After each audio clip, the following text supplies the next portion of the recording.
Today, the big question is how the White House handled information that the Department of Justice believed about Michael Flynn's ties to Russia. ABC's Lana Zach has been following this story in D.C.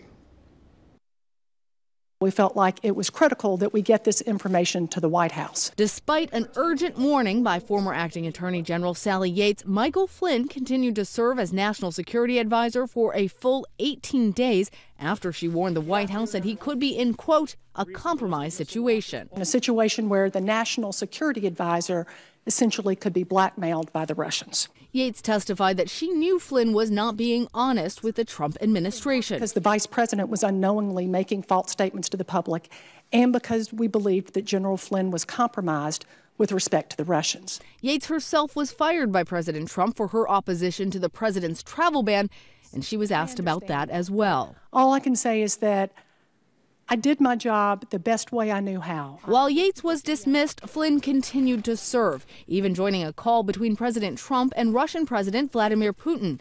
This despite warnings by President Obama to President-elect Trump back in November. Some questioning today the vetting process that allowed Flynn to have top-level security clearance.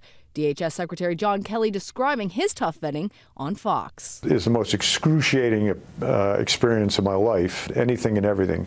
And then they checked at the FBI. So I think the process, I can't imagine how much tighter it could possibly be.